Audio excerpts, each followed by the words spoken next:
strategy if they PMM carry. I kind of feel like it's very good adding pressure as well because the Boxia can move around the map very, very fast. You can clear the jungle creeps. I would say relative towards Fredrin as well. And as we expected, this is going to be a carry. And early game, I kind of feel like the Boxia will be able to handle the carry. So honestly, personally for me, guys, looking at both drafts, I'm looking at EVOS if they can pick up the tempo. So I kind of feel like in this game, honestly, if they don't want to engage, it's totally fine. They could just siege with the Beatrix alone. I agree. Now the turtle has been started by both Kyrie as well as Taz. And Zaycons immediately grunts himself into the Black Dragon form. Taz as well. Zaycons just waiting for the perfect time to jump eventually onto Kyrie. But unfortunately, Kyrie as well as Keyboy's HP doesn't seem to be working very well. Kyrie still managed to take the turtle away, plus a kill down onto Zaycons. Things are not looking good as Butz immediately puts himself right in the face of Dream S. That makes Dream S go for a flicker. And it's going to be very difficult. Sans holding on to the Diggy ultimate. This is massive for Onic. Yeah, super massive now, especially even if Psychots comes in, there's going to be a way to challenge that. Now the Lord is half HP. Taz thinking about resetting it, and now Keyboy goes in. The turtle is just going to be immediately melted down. Kyrie still takes the turtle. It seemed as though Brand could have gone. And again, Boots is making sure that it's always a 4v4. Psychots, you stay here. You have to use Dog. Good for you, but you're not going to be able to use it now. Taz and Kyrie, they're both starting Lord, but Psychots goes in. Is it going to be another time where Kyrie will be able to get a turtle? Yes, he will. Onic only have got one thing in mind, and that is a turtle. Boots made himself all the way in front. He still had 3 health life bars. It's not going to be a problem. Keyboy immediately gets himself a rough waves, gets himself away. Hijumi as well as Dream S holds himself behind, understanding that Zaycons as well as Taz is already dead. Right now, I gotta say, man, looking at how that last turtle fight, perhaps they could have done something to Onic, but the thing is, everyone was so far away. Taz was basically 1v3 at that point. And of course, the Echo is just gonna be taunting down, rather than hitting down the CW plus Kyrie. CW melts down Taz. Not much of a play that he could have made. Dude, at this point, Taz probably wants to get back on Assassin, man, and Boots dominating his lane. Again, tell us again the story. How is Boots winning against Icon? Boots is basically just there saying, yeah, you guys aren't going to go anywhere. Right now, EVOS, how are they going to defend? Onic doesn't seem like they will want to jump onto EVOS anytime soon just yet. They don't seem to want to extend the fight in order to keep the Lord alive. Keyboy barely making it alive after all of those pokes, but he's gonna be A-okay. Onic continues their counter. They continue to push it down, capitalizing on that small little margin of error. It's difficult to say against Onic. It did manage to flip CW though. His HP is all the way down to half, but it doesn't seem like the time journey would even be able to do quite much at this point in time. As Dream immediately melted down to the hands of Butz, but CW takes the last hit after all. EVOS, they still have got 3 members left. They only want to defend the turret and not necessarily trying to get any more kills, despite the fact that Onic, their HP were looking to be, well, not that high. All right, here's the thing, man. Brands did quite a lot of damage just now. Taking out Keyboy will not achieve anything. Maybe Kyrie at a certain point, but Chadway is really the target here. Conceal play. Unfortunately, that didn't really quite amount to much. The Lord marches down in the middle lane with his big trusty trident, while Butz is all the way in the bottom lane, clearing out every single one of the inhibitor turrets of EVOS. We are looking at a barren wasteland, and EVOS do not even try to touch onto Onic. They're just holding themselves back and focusing onto every single one of the creep waves, and probably waiting for Onic to make a mistake and try to jump over. They're waiting for the overextension, but the overextension doesn't seem to do quite much, because even though all of that goes down, the rest of Onic focuses on to the core. Very clean game by Onic coming into this game thinking we're gonna think with our heads. We're not gonna go for those unnecessary kills. They went in, came to do business and profit. 7-0 for Onic, and in that last clash you saw how strong they are when it comes to their economy and when it comes to their focus on who they want to kill. Taz has the Basha. Perhaps. Martis. Okay. So far, we looked at both teams' drafts. Are we going to be slightly biased with the Lars Uranus here? Absolutely. Absolutely? Yeah, all right. Kill. Oh, however, the Lars against Kyrie. This is going to be something. The Lars is just going to be jumping himself right in the face of Kyrie. The Appraisal's draft did manage to connect, but the Lars is still going to be A-okay, and we know for a fact that he will regenerate back. But we do have Sans coming in from behind with a feathered airstrike. More than enough. Kyrie still takes the turtle right now. Sans just going to be jumping right in with the decimate and kills Butz. Honestly, that was, I would say, as good as they could do it for EVOS. But again, a very good engage coming in from Keyboy and Taz. Low HP. It's very greedy from the side of Taz, especially since there wasn't much people that could open up the map for Taz and helping them realize that, hey, the orange buff is going to be taken down, or rather the orange buff, someone is going to go over to the orange buff. In the meantime, it does seem like Kyrie did manage to bring the orange buff down. Keyboy and Kyrie is running for their dear life, and DeLar takes his very first kill. See, just because of the fact that it was the Uranus, and Kyrie really overstayed there. Was able to successfully get the turtle and the orange buff. That was great. Great place, but DeLar was there to punish. What? I mean, something happened, Ichime died. Yep. Push DeLar away, and they're back to equal. I kind of get what you're coming from, but looks like there's a clash. Keyboy, bouncing ball. In the meantime, suppressed in, and Keyboy is not in a good spot at all. The entirety of EVOS collapses themselves and brings the front line down. I would have said that it's the first turtle. It's just really a massive boost on the farm attack ability of a Frederick. Oh, too early. Just a sliver, runs himself away and pops off with the feather aspect for a little while longer. Kyrie, with the Appraisal's Wrath, he will be able to bring Taz down. I don't know whether Taz had the orange buff or not at this percent. Right now, looking at the bottom lane, Keyboy is charging up. Dreams catches him.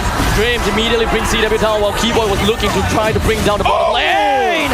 Keyboy, great Tyrant's Rage, slams Reapers right over to the wall, and the rest of Onic follows by. Sands almost managed to help to bring Dreams down, but Taz, he's here with the first Destiny to connect down onto the Frederick. Keyboy jumps himself right within the range of the turret, and he's gonna be A-OK. Micro play. Didn't really quite connect the Tyrant's Revenge, so Hijumi was looking for a small little happening, but it doesn't seem like he would want to go in anytime soon. But Sands finds something, and that is a feathered airstrike that actually managed to clip down Hijumi and Brands more than enough to force them away. This is a small little priority that they can have. I gotta say, man, EVOS, they gotta slow things down because Hijumi needs a bit of time to come back to the Lord fight. But right now, Keyboy, the Lord is there. Keyboy doesn't want to go for the Lord just yet. Oh, that's crucial. They lost control of the Lord, but now Hijumi, his ultimate is cooling down. And now, looking at the Lord, about half HP, Kyrie as well as Taz is both there. DeLar soaking a lot of damage. Dreams tries to find any angle that he can get. And now Keyboy is just there. Brands from back. DeLar so low. Brands secures it. It doesn't seem like Brands will go down anytime soon because him getting it as the Lord is gonna be big. And for now, Onic continues to tower through and power through. Hijumi and Taz did go down, but the Lord is still gonna be working for themselves. Boots are gonna be counting in. The proxy helps them bring Taz down as well as the first tier turret. Oh, what a jump coming out from the entirety of Onic. But even better was the ultimate coming out from Keyboy once again. This time, he didn't. Taz on Brands. Brands wanted to go for the snipe onto the Lord at the same time of Taz going for the retribution. And we can more or less prepare for something like that to happen again. As such, Onic maybe should keep an eye out for where exactly this Beatrix is. Right now, I'm actually looking at the map. Sans is coming back into the fight. The Lord is coming in. Keyboy is looking for an angle. The Lord is very low. Taz is alone. Everyone else is far away. The Lord is gonna flank from behind. 11,000 HP left on the Lord. Looks like no one wants to commit just yet. They really want to make sure someone dies first. 8,000 HP on the Lord. And now there's gonna be a penetration plus an boost passion onto the Lord, and Taz will eventually be able to get the Lord down. But unfortunately, throughout all of that, the Lord is still gonna be taken down to the hands of Onic. Hijumi goes down too. Onic found value after taking the Lord. Yeah, massive snag coming out from Onic for sure, especially with the ultimate coming out from Keyboy stopping. EVOS so far has been able to secure 2 for themselves.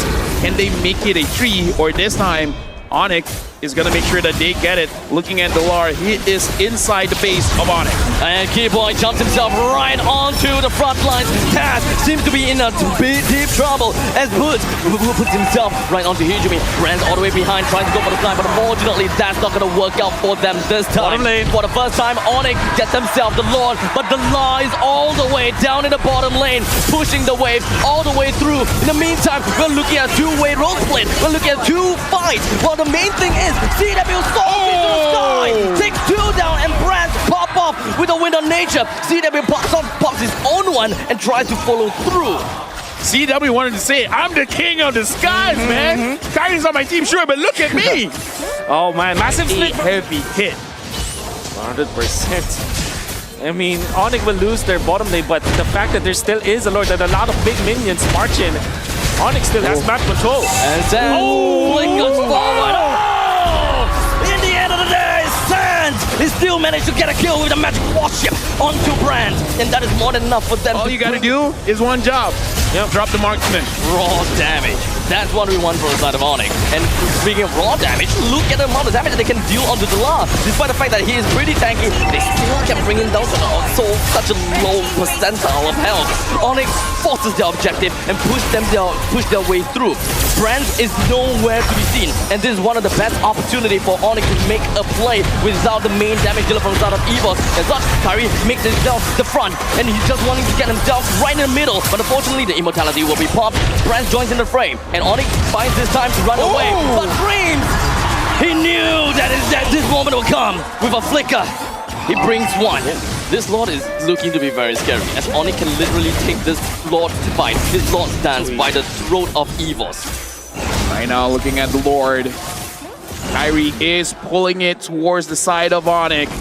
Dreams, will you have a good position? Keyboy is looking for a target, he finds Dreams. And immediately slams him into the wall. Hijumi came in to give him the insurance policy. Dreamhands is still alive, however, the law is not. It's going to be popping off with the immortality, and immediately with the lightning throw Winter Truncheon, he could stay alive, but expended off his immortality just so that he'll be able to go for the trade onto Dreams. This means Well, right now the Lord is marching in. Sands trying to find a good position to make sure that he can get onto Brands. Brands is still alive.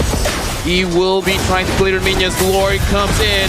Bad strike used. and does seem as though Taz was hoping that he'll be able to get a kill down the Sands, but the rest of the members from the side of Onic will probably want to focus down the core. But the Lord, he's frozen. He don't care about much at all. But the main front line of Onic, it kind of seems as though we've got Kyrie taken down. But there's quite a lot of trade. Dream, Taz, the Law, all of them taken down. Keyboy, backline, but they don't care. Looks like now match point for Onic. The Lar comes in. Honestly, quite a good change. EVOS looking pretty good, but not good enough. Macro wasn't there. 23, which is, you know, above average for especially a sustain type jungler. Now, here we go. How about a better front line? This is much better, I think, Okay. to help Brands activate himself. There's a Minotaur in the hand. Enemy already damaged.